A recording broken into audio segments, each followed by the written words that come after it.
Originally from Las Vegas, Nevada. I'm a We the People alum myself, and I'm currently a practicing attorney in Boise, Idaho. Hello, I'm Les Volpe. I'm a Denver attorney. Good afternoon. I am Augustus Chin. I'm a municipal judge for the cities of Holiday and Cottonwood Heights in the state of Utah. Please introduce yourselves. All right, good morning. Nice to meet you all. We are Unit 5 of Wisconsin's wildcard team. My name is Gabby Sweeney. I'm Logan Moulter. I'm Stefan Milsick. And I'm Olivia Pelzik, and today we are here on behalf of our mentors, teaching assistants, and teacher, Mr. Chad Mateski.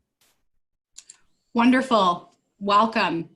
We're going to dive right in to Unit 5's question number 2. Richard Posner wrote that the American public worries more about the invasions of privacy than about summary proceedings against suspected terrorists, curtailments of the freedom of speech, of the law-abiding, or the right of the media to publish government secrets. Do you agree or disagree with this statement? Why or why not? To what extent, if any, is privacy in jeopardy today? What protection, if any, do people have from privacy violations by governments or businesses? You may begin. Benjamin Franklin stated, "Those who can give up essential liberty to obtain a little temporary safety deserve neither liberty nor safety." Although not explicitly stated in the U.S. Constitution, privacy is a crucial right. The implicit right to privacy was first recognized by the courts in Griswold v. Connecticut, in which Justice Douglas stated, "Specific guarantees in the Bill of Rights have penumbras, formed by emanations from those guarantees that help give them life and substance." This includes the 1st, 3rd, 4th, 9th, and 14th Amendments. Other protections of privacy come from state legislation, such as the California Consumer Privacy Act. The Act protects people from privacy violations from businesses by focusing on transparency, control, and accountability.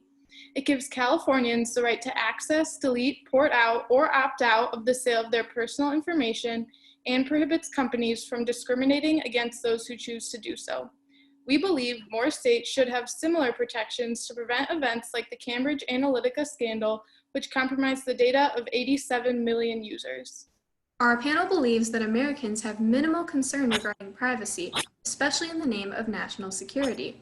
According to a 2019 study by Pew Research, 49% of Americans say the government collecting data about all Americans to assess potential terrorist attacks is acceptable, whereas only 31% say it is unacceptable. We believe Americans should be more concerned about privacy, since the data collected is often not used for national security purposes and is instead kept in databases that can later be used in criminal proceedings. An example of this is the use of facial recognition technology by law enforcement, such as Clearview AI, which has been used by police in order to identify suspects in matters of seconds. There is no federal law regarding this technology. In 2013, a subcontractor for the NSA named Edward Snowden leaked highly classified information to expose the wrongdoings of the Intelligence Committee. He revealed PRISM, a secret NSA program that collected communications from various U.S. internet companies. Because Snowden exposed this without following the proper whistleblower procedures, he was charged under the Espionage Act of 1917. According to a study conducted by Pew Research later that year, 54% of the American public agreed that the government should pursue a criminal case against him. One example of the public's privacy concerns being addressed was a former congressional oversight committee called the Church Committee. The committee investigated COINTELPRO, a series of projects conducted by the FBI that surveilled numerous political groups. Frank Hampton, a ranking Black Panther member, was assassinated for being an activist and revolutionary socialist, with evidence suggesting that the FBI played a key role in the assassination. This type of government transparency prohibits the intelligence community from conducting constitutionally questionable operations. Privacy continues to be in jeopardy today, as seen in Section 215 of the Patriot Act, which expanded government authority to monitor phone and email communication, collect bank and credit report records, and track internet activity, effectively turning regular citizens into suspects. Section 215 has been amended with the Freedom Act. The government can only request records of terrorists and spies, those in contact with them, and records about the activities of a terrorist or spy under investigation. The program still permits the government to collect vast amounts of data, including the calling patterns of people who are not suspected of any wrongdoing, and this data can be kept for up to a year. As modern technology progresses, the United States needs to place more protections in order to keep citizens' data safe and maintain the balance between liberty and security. As Edward Snowden stated, arguing that you don't care about the right to privacy because you have nothing to hide is no different than saying you don't care about free speech because you have nothing to say. Thank you. This concludes our statement. We are now ready for your follow-up. Wonderful. The first question I have is, a lot of the media platforms that store our data are social media apps. Do you think that most of Americans don't care because they give their consent to put all of their information out there? If this is the case, what type of protection should be in place? I believe the American public, or our citizens, really, not that they don't care about their privacy, I believe they don't understand, because most Americans don't, or most people in general, don't even read the terms of services that most of these social medias apply or give out before. In order to protect these consumers, I believe more legislation like the California Consumer Privacy Act should be put into place, either on a federal level or state by state. This allows people to still continue using social media, but are able to opt out of data collection. I would agree with my colleague Olivia, and currently there are adhesion contracts that a consumer has to accept in order to use their product, which usually doesn't work effectively because most people don't really care, don't have the time to read the terms and conditions. I'm sure a lot of people probably have agreed without actually looking at the terms and conditions. And a great example of this is the Zoom platform that we're using right now. It has an adhesion contract and it allows data to be sent off to different companies, and Zoom has had multiple lawsuits with this sort of issue. Les, I'll go ahead and turn the time over to your question. Very good. We need to be concerned in the modern era with regard to our form of democracy. Do you believe that authorizing covert actions by the executive branch affect the Constitution's balance of power among the three branches? In other words, if the executive department is free to spy upon the American people and otherwise gather our information, is that circumventing the legislature and or the courts? I personally don't believe that any branch of government should have as much power to surveil American people as they do. Section 702 of FISA gave the FBI, part of the executive branch, the power to surveil people who were not suspected of any wrongdoing. And once this was uncovered, the section was never renewed. I disagree with my colleague. I believe in certain situations, like the situation we find ourselves in currently with COVID, allowing the government to track or use these apps to track the patterns of COVID can be very beneficial to the public safety and the common good of our society. Yet at the same time, while protecting public safety, such as the Patriot Act after 9/11 had long-lasting consequences, and as a result, the executive department became very powerful and had a lot of power over surveilling its citizens. Let's take it from that point that you just raised. If we're concerned about national security and the security of our people, shouldn't we be willing to forego some of this right to privacy for the common good and the security of our people?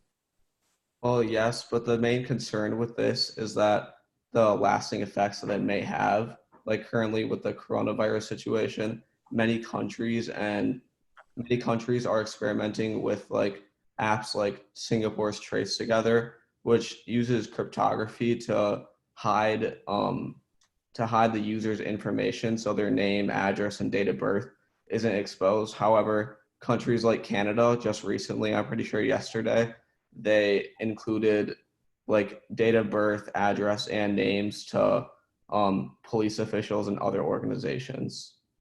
And in regard to terrorist organizations, while I do believe that the executive branch should be able to collect data of citizens suspected of wrongdoing, they are allowed to collect data from innocent civilians, and this data can be kept for up to a year. I personally see no reason why this data shouldn't be deleted if they don't get anything out of it.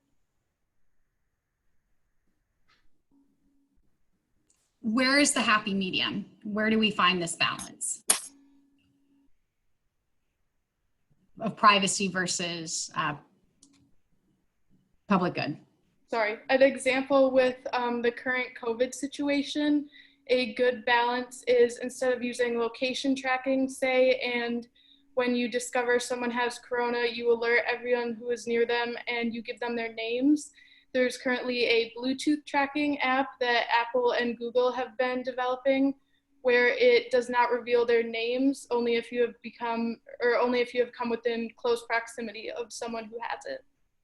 I also think that a great example of a happy medium in the legislative area would be HIPAA and those protections that are usually always guaranteed to people in the healthcare department and keeping that data secure, but it does have an exception in times of public health crisis, just like coronavirus.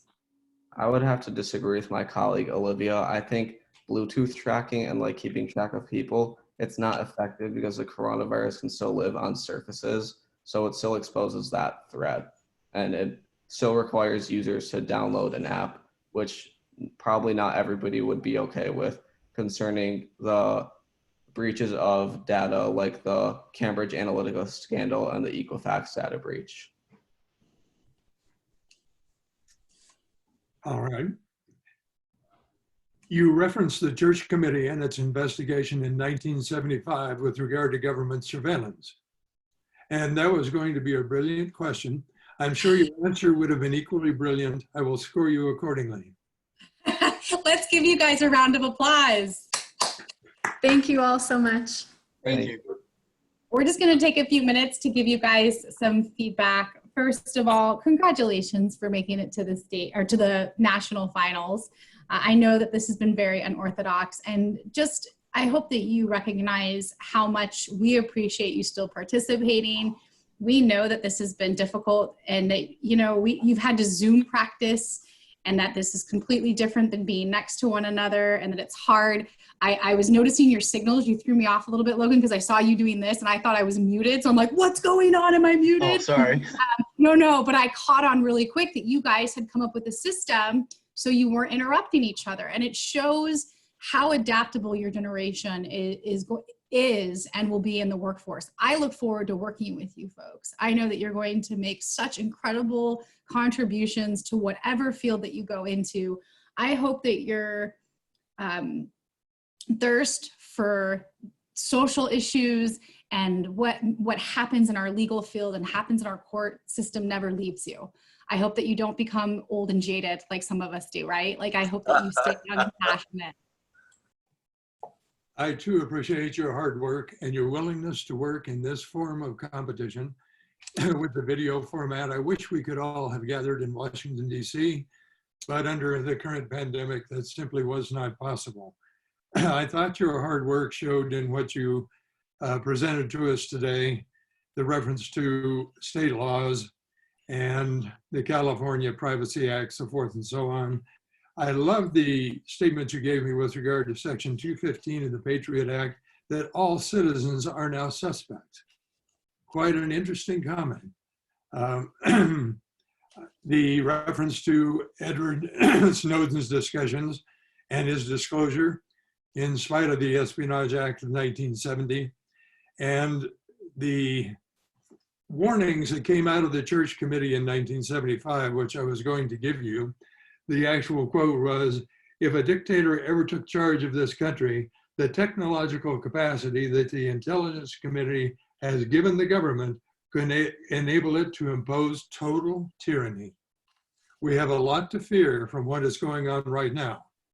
You, as informed young people, must become politically active. You must put pressure on your governments to do something about this. Coordinate with your fellow citizens, educate them, and put pressure on the governments to do what they must do. The whole idea that the states should do something is a good idea. It will put pressure on the federal government to do something as well. I am concerned with your opening statement, Gabby, and that is citizens are not concerned enough. You must go forward and educate them. Thank you for your hard work. Thank you.